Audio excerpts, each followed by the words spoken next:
From busted and broken to bigger and even more beautiful than ever.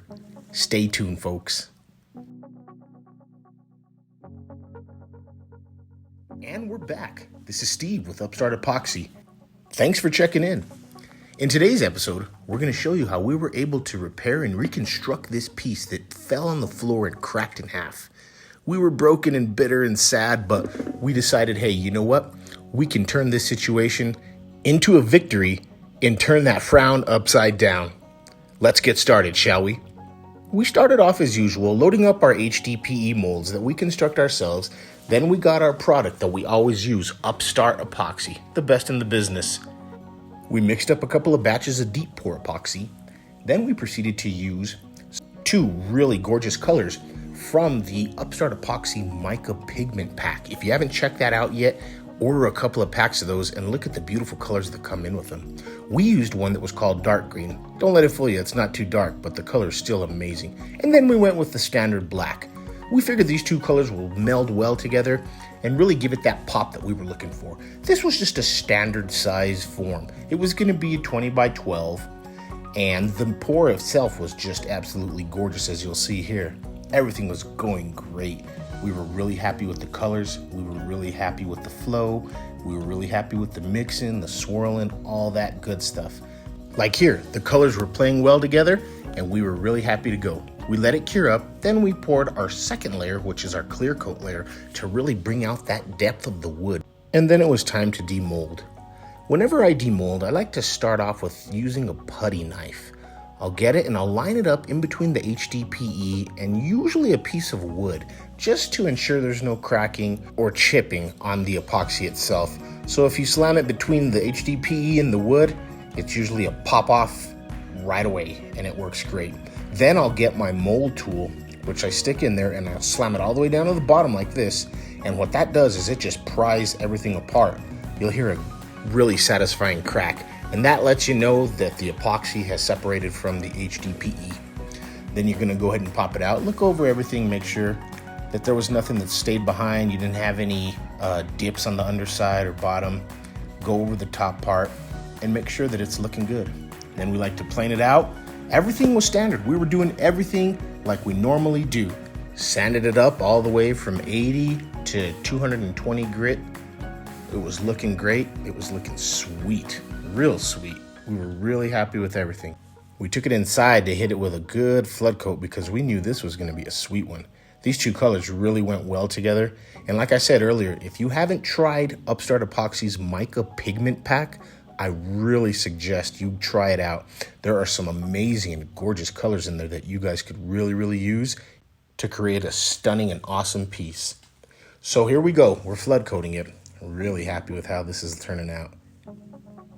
The way that the black and the dark green, well, fluorescent green in this case, turned out were just beautiful. The sides came out gorgeous. The top came out gorgeous. Everything was just going as planned and on schedule. We were really happy with this. And that's when the heartbreak occurred. It was horrible. It was terrible. Look at that. I was bringing it in from outside and I dropped it on a very hard surface. It just cracked that sucker right in half. There was no crying. There was no complaining. When you fall off a horse, you get back on and you tell yourself, hey, you know what? We're going to get over this and we're going to make it better than it was before. So we popped it back in the mold. This time we made a bigger mold, and we used wood this time because we didn't have any more HDPE, which is standard, and that's fine. We're going to be doing a video upcoming on how to make an epoxy mold, whether it be from HDPE or wood, so make sure and stay tuned to this channel. We got the colors all mixed up and poured our second deep pour. Everything went good. The colors melded pretty good together, and we were happy with what we saw.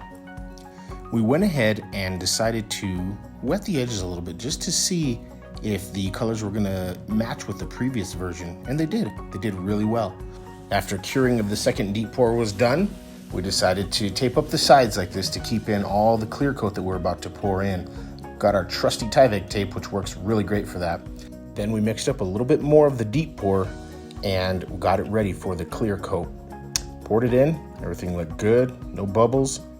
It was good. It was coming together. We were finally seeing the light at the end of the tunnel. And from this point on, it was business as usual. We got it all cleaned up, got it all cured up, ran it through the planer a few times, made sure everything was good, and it was. Sanded it up real nicely. We wanted to ensure that this flood coat that we were going to pour, hopefully the last one, was going to be just as sweet as the first time.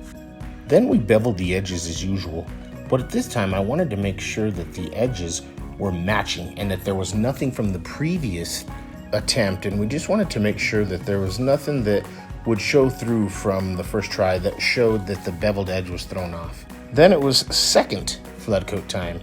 Fingers crossed, we were hoping that it was going to look good and that when everything popped through after we poured that flood coat, that everything was going to work well, blend in, and look like a complete piece. So far, so good. We wanted to get a good view and make sure that everything was going to look great once we did it. And we started with the pour, and sure enough, it was really, really screaming at us. It was happy, we were happy, and we were like, wow, how does this happen? It happens because sometimes you're met with things that you can't control and things that either you have to rectify or it's up to you to make the decision that's best for you and what you're doing with your pieces. This isn't always perfect in this epoxy game. Sometimes you're going to have ups, sometimes you're going to have downs. And it's how you are resilient and it's how you overcome adversity that makes you a true artisan. Always remember that. And always remember that Upstart Epoxy is there to help. Well, the flood coat came out great. It looked good. We're happy with how the board turned out. It was bigger and better. We sanded off those nasty bubbles with 40 grit sandpaper because it's a perfect grit for doing just that. Then once it's done, we went ahead and we took it inside and we hit it with some walrus oil on the underside just to preserve some of that wood. Then what we went ahead and did is we got some rubber feet that we could screw into the corners to give it more stability, being that this was now going to be a bath board as opposed to a charcuterie board or a presentation tray, which, by the way, it still can be.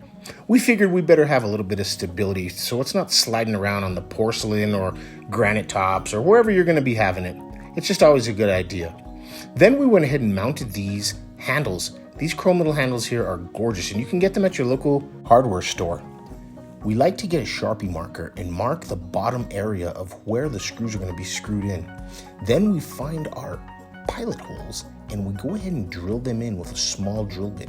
Then we'll get a bigger drill bit, drill into those. That way the screws, which will be mounted from the underside, will fit in there snug and you don't have any moving around or any play going on. And once that's done, folks, it's time to enjoy your piece. In our case, we were happy for this because it had really hit us hard that it had broken because we had put so much work into it and we're so excited to see the preliminary piece. But that didn't turn out the way we wanted. So instead, what did we do? Like I said earlier, we overcame adversity and we recreated a bigger and better piece. This is Steve from Upstart Epoxy, signing off.